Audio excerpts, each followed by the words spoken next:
Right now, I think everybody knows who this guy is, right? Everybody give it up for Jim. And he's going to kick these toast off with style. Jim, here you go. All right. I can go around, sure. You do what the bride is told, even if it is move the chairs half hour before.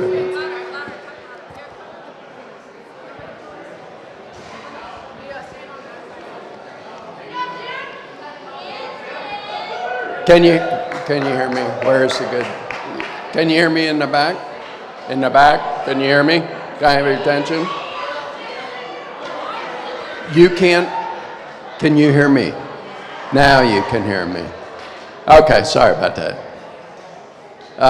First of all, I'd like to get everybody's attention. Settle in. I tried to get it to sound 7 minutes, but that's too bad. First of all, I'd like to welcome everybody here this evening for tonight's celebration. Obviously, as Scott said, I'm Jim Bedge, and here at table 3 is my lovely wife, Kara. Come on, raise your hand, get up. Yeah, give it up. And we are the proud parents of this lovely girl right here, Sophie Bedge. I know we got a lot of out-of-towners here this evening. I want to thank you for coming in. I think we put them in the way back. They came from Cleveland or something.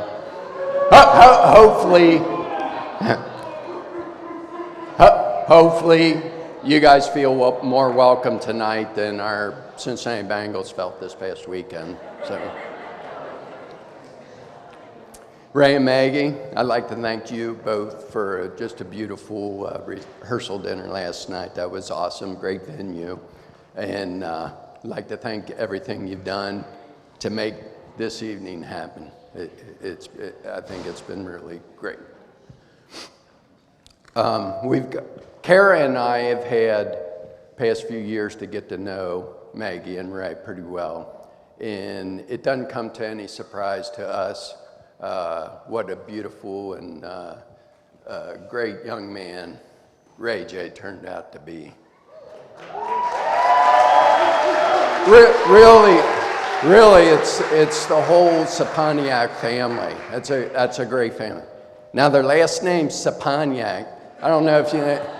I had to do the seating chart, and it's like SCCZ. It's like buy a vowel or something in here. I'm in. So,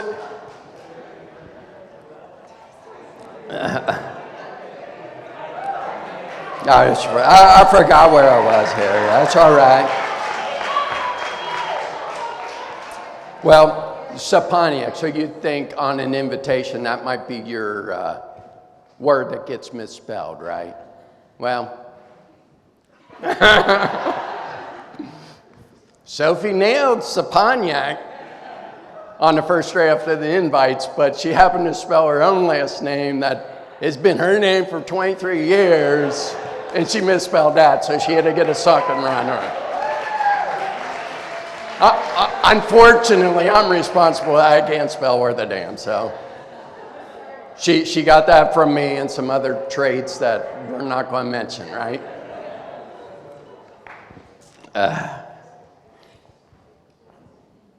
Let me see here where I'm at.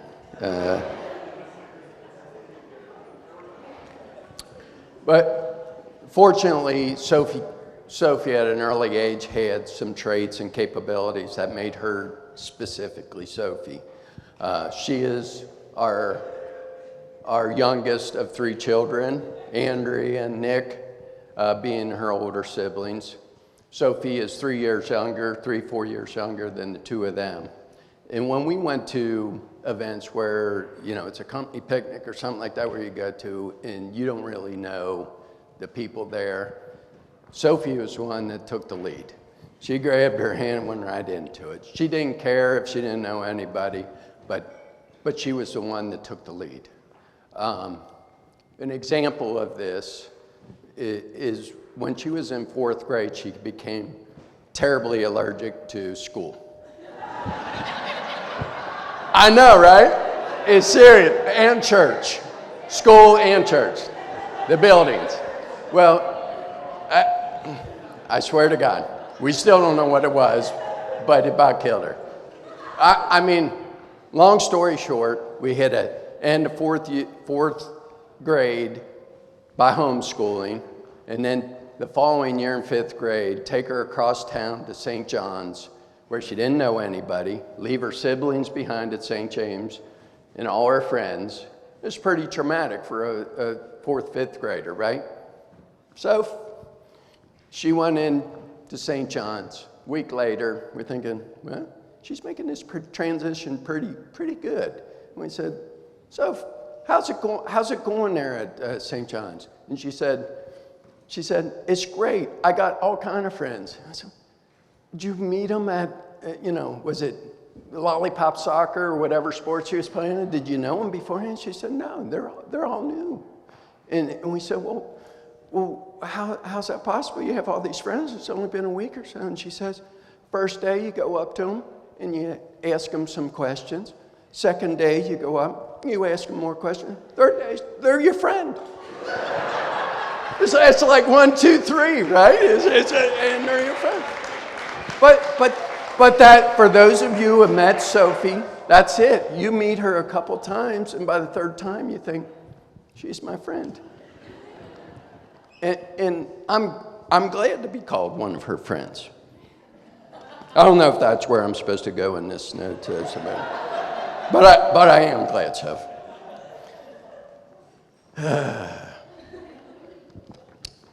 That is true. That's where I was supposed to be. I was supposed to tell you. I'm glad to be one of your friends. So, but I'm more proud and honored to be called your father.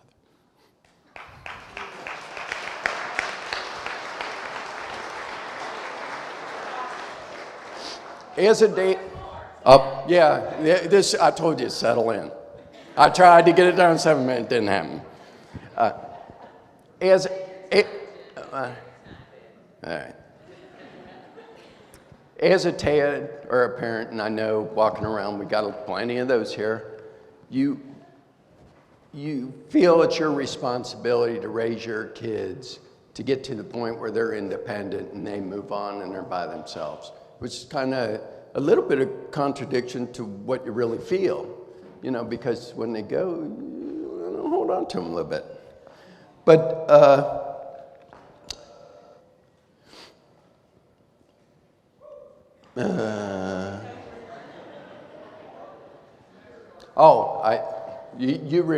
it's a piece of heart. My wife reminded me, which I forget it all day long on what to do.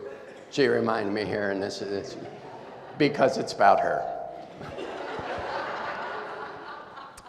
So she says, raising a child is like taking a piece of your heart and putting it out of the world. And what they experience, the highs and lows, you experience. And you experience it. It's like twofold. My brother tells me they won't know what twofold means. You feel it twice as much, it seems like, as they're feeling it.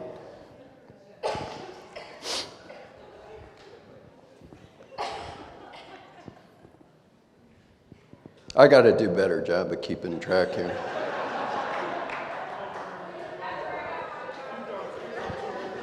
Sorry.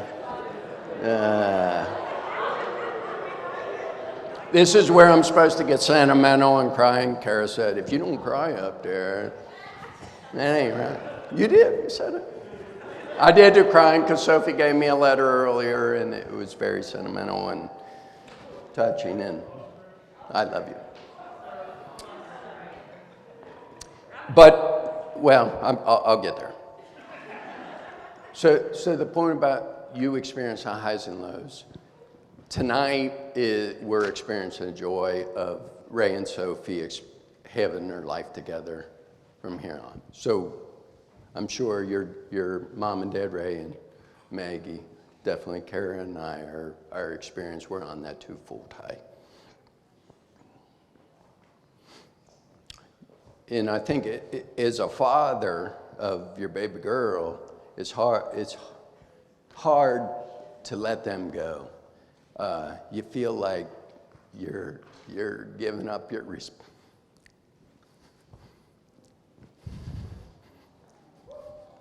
Carrie, this counts. You feel like you're giving up part of your responsibility, or because you're letting go, but you come to realize you're not giving up your little daughter, but you're gaining another great son in Ray J.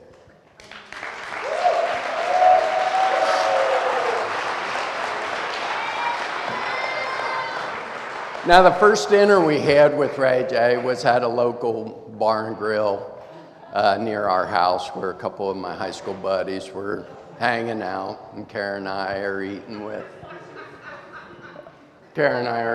with Ray and Sophie.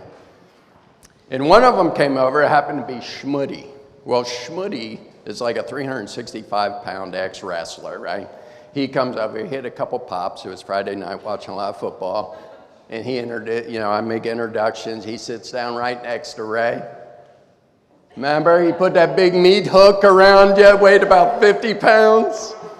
Yep. And he says, I don't know exactly what he said, because it almost like whispered in your ear, but what I got, it was something like, you take care of my buddy's daughter. He said, don't mess that up. And really, watching the two of them, then that early on in their relationship that night, Karen and I walked away and we said, we think this Ray guy, he might be the one. He might be the one.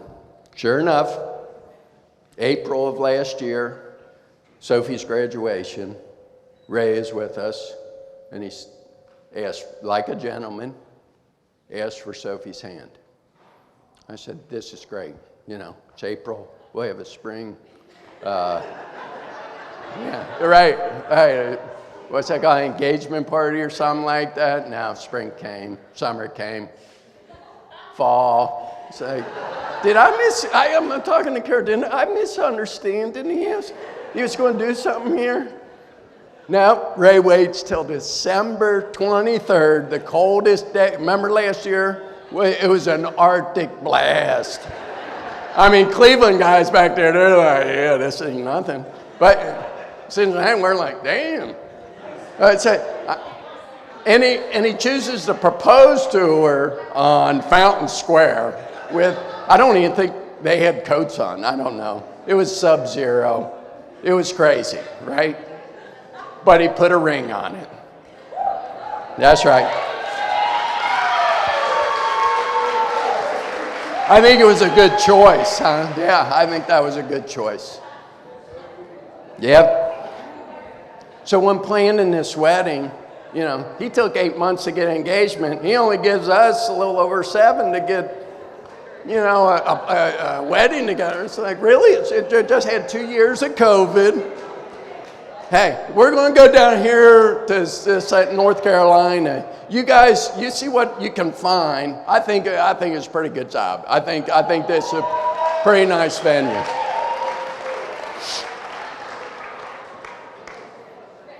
But when we were planning, I'm wrapping it up. Don't worry. I am. I'm good. Give me 2 minutes. So when planning this wedding, we asked Sophie's cousin. Wait a minute, what? I'm planning this wedding? When Kara was planning this wedding, we asked Sophie's cousin Kevin somewhere. There he is. Hey, Kevin. He's been to like 100 weddings in the past year, right? And we said, well, what makes a wedding that you remember? What is it about a wedding? And he says, it sounds kind of corny. It's not the food or the dancing or the music, but he said it's about the vibe. And he did. And he couldn't describe what the vibe was, so that's been on my mind. I said, what's that vibe? How do you get that? And you don't get that. That vibe was created years prior to this. Everybody in this room created that vibe. That was good people meeting good people, getting together. The love you see between Sophie and Ray That's what connects everybody in the room. Sophie's love for each other, for their family, and for their family friends. If you're here tonight, you're connected by that strand of love. That's what brings you here. And with that, I'll wrap it up. And I need a drink for a toast.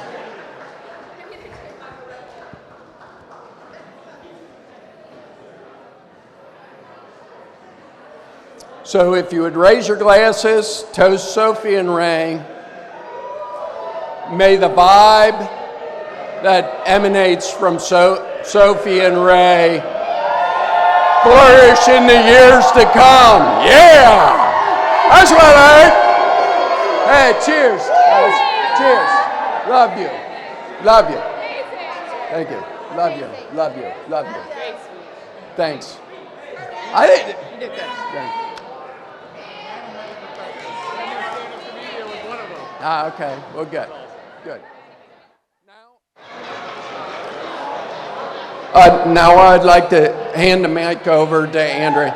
Believe me, I told them to do as I say and not as I do. Yeah. So I told her to be brief.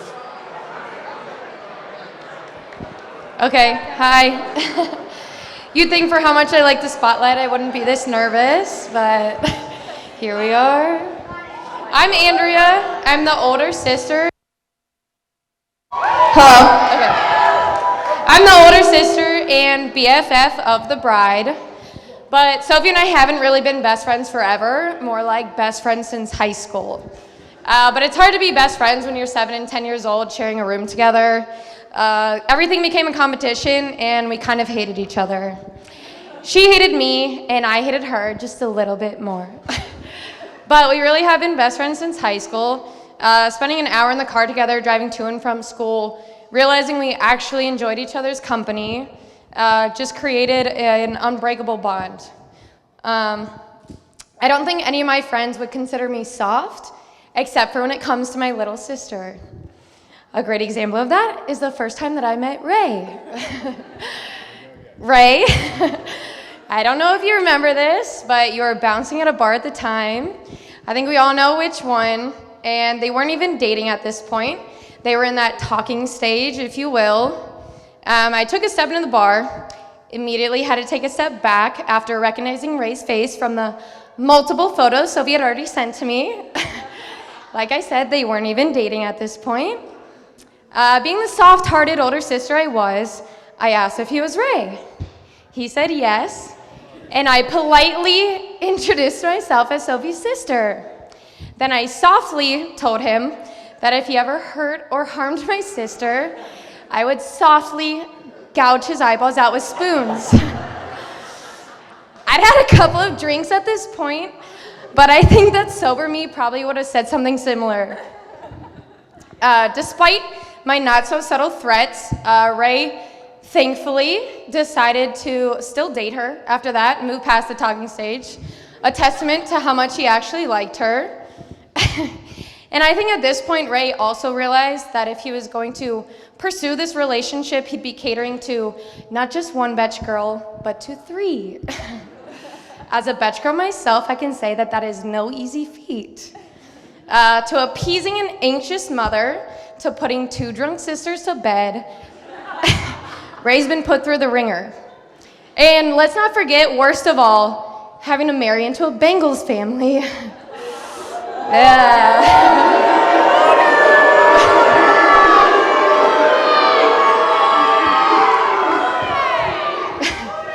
But through it all, Ray has shown incredible patience, understanding, and a willingness to get a random group text from my mom shit-talking the Browns. Sophie, you're not just my sister, but my best friend, my confidant, and a ray of sunshine to all who meet you. No pun intended. Despite being your older sister, I've always looked up to you. Whether it was being the first kid at a company party to join an egg toss while I still hid behind my mom's leg, or to punching a little boy in the face after knocking down her dirt castle not once, but twice after she explicitly warned him not to. You've always given me the courage to put myself out there, stick up for what I believe in, and always be authentically me. You deserve everything you want and more from this world, which is why I'm so glad you found your new BFF and partner in Ray. Now, Ray, speaking of being true to yourself, I remind you of our very first encounter. You might remember my not-so-subtle warning back then. Rest assured, the warning still stands. But I trust that you won't give me any reason to break out the spoons. There truly is no one else I'd rather trust with my sister and best friend's safety, security, and happiness than the man sitting next to her tonight. So let's all raise our glasses up high in toast to Mrs. and Mr. Sophie Szczepaniak. May your journey be filled with love, laughter, and a well-stocked bar. Cheers. And Hooday.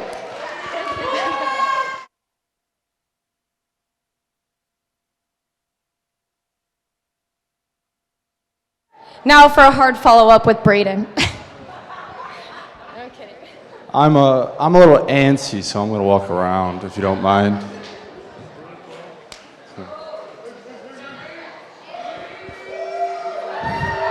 I promise I'll try to keep it short.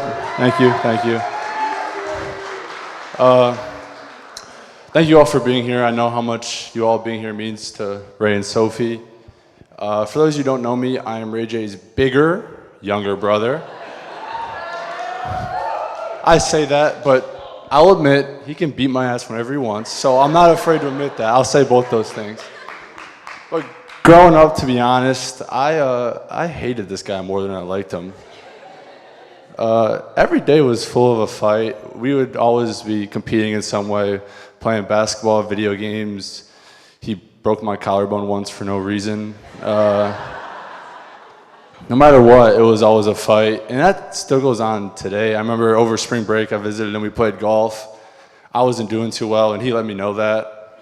And I said some things I definitely probably shouldn't. And even this morning, I wasn't doing too well playing golf. And he said something, let me know I didn't play too well. And I wanted to knock his teeth out. I mean, I was not too happy. But that just goes to show our relationship. Everything's always been a competition, and that is kind of the pivotal part of our relationship. And that goes true today. He set the bar pretty high here with Sophie. And it is a competition, so I'm going to have to do better. But that's not going to be easy, Sophie, all jokes aside. I love you so much. I'm so happy you're my sister. And you're so fun to be around. And whenever I'm around you and Ray, it's always a great time. You always make me feel welcome and loved. So I really appreciate that. And you want to know my favorite thing about you, okay? It's the one thing in the world you and I share in common, and it might be just the two of us. We take none of my brother's bullshit. So for those of you, many of you probably know, my brother loves to bullshit. It's like his favorite thing, and he's pretty good at it. I mean, I do it too, but he's pretty good at it. But Sophie saw through it, and I saw that from the very first time I met her. So I knew immediately they're gonna hit it off because he's not gonna take her bullshit. So I like that. Someone like me. So all jokes aside, I'm so happy for you guys. Ray J, I know it doesn't always get across as such, but I really love you so much. Shoot.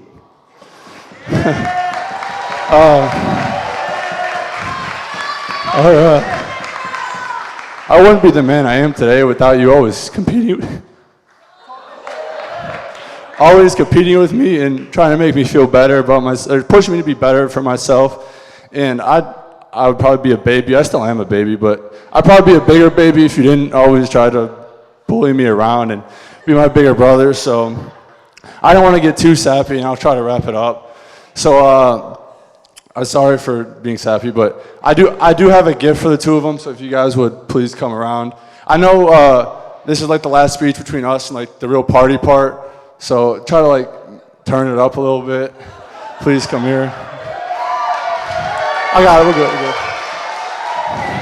All right.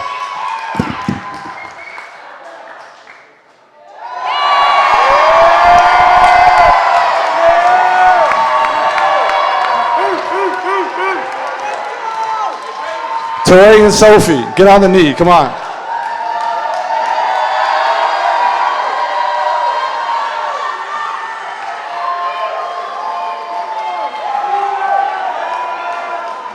You gotta finish it, come on. Someone's gotta finish, okay.